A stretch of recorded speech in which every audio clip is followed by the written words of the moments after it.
सारा एक 17 साल की लड़की थी जो अपने माता पिता के साथ एक सुनसान गांव में रहती थी।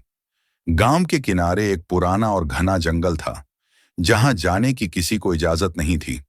कहा जाता था कि वहां जिन्हों का बसेरा है। मगर सारा को कहानियां सुनने का शौक था और वह कभी डरती नहीं थी। एक दिन उसकी सहेलियां उसे एक चैलेंज देती हैं।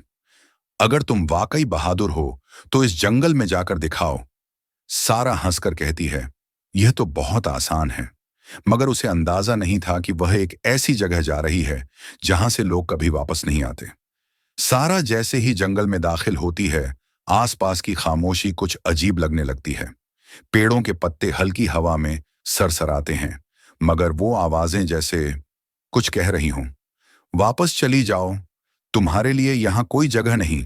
सारा हैरान हो जाती है, ये मेरा वहम है या कोई वाकई मुझसे बात कर रहा है।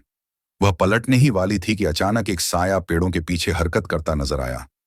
सारा का दिल जोर जोर से धड़कने लगा। कौन है? कोई जवाब नहीं आया, मगर सारा महसूस कर सकती थी कि कोई उसे देख रहा है। अचानक एक ठंडी हवा चली और सारा के सामने एक लंबा रहस्यमय शख्स खड़ा हो गया। तुम यहां क्यों आई हो? उसकी आवाज गहरी और डरावनी थी। सारा ने मुश्किल से अपनी आवाज संभाली और कहा, मैं तो सिर्फ यहां देखने आई थी। वह शख्स आगे बढ़ा और कहा, यहां आने वाले कभी वापस नहीं जाते। सारा ने पीछे हटने की कोशिश की, मगर उसके कदम जमीन में जैसे जम गए थे। अचानक वह शख्स हल्का सा मुस्कुराया और बोला, मगर तुम्हारी किस्मत अच्छी है, मैं तुम्हें जाने दूंगा। सारा हैरान होकर बोली, मगर तुम कौन हो? वह शख्स धीरे से बोला, मैं एक जिन्न हूं और मेरा नाम रेहान है। सारा को रेहान में कुछ अजीब लगा। वह डरावना होने के बावजूद उसे नुकसान नहीं पहुंचा रहा था।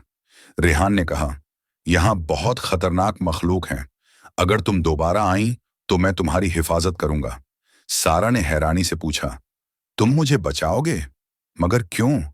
रेहान ने सिर झुकाकर कहा, क्योंकि मैं तुम्हें पसंद करने लगा हूं।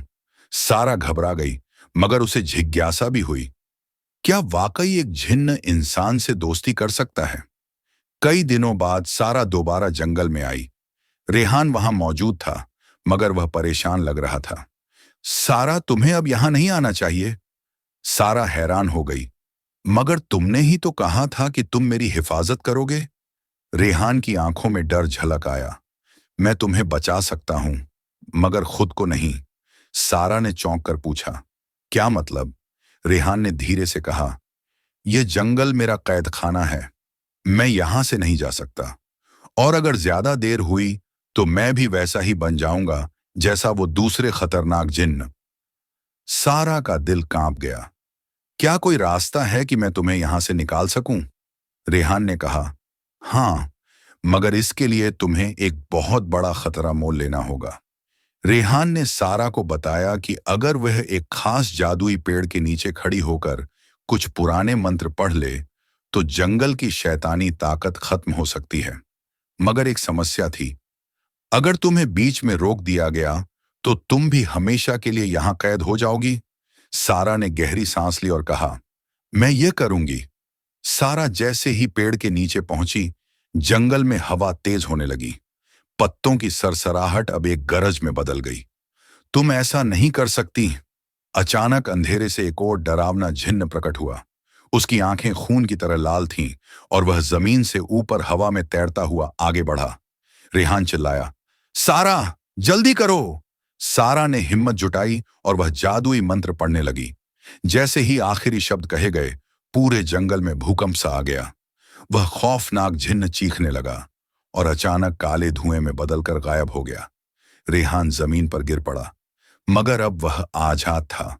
रेहान ने सारा की तरफ देखा और कहा, तुमने मुझे बचा लिया, मैं हमेशा तुम्हारा शुक्रगुजार रहूंगा।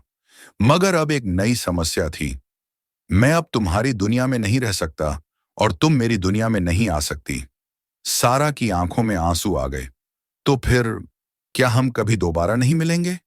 रेहान मुस्कुराया और कहा, शायद किसी और समय, किसी और जिंदगी में। फिर वह हल्की सी रोशनी में बदला और हवा में गायब हो गया। सारा जंगल से बाहर आ गई, मगर वह जानती थी कि यह कहानी यहीं खत्म नहीं हुई।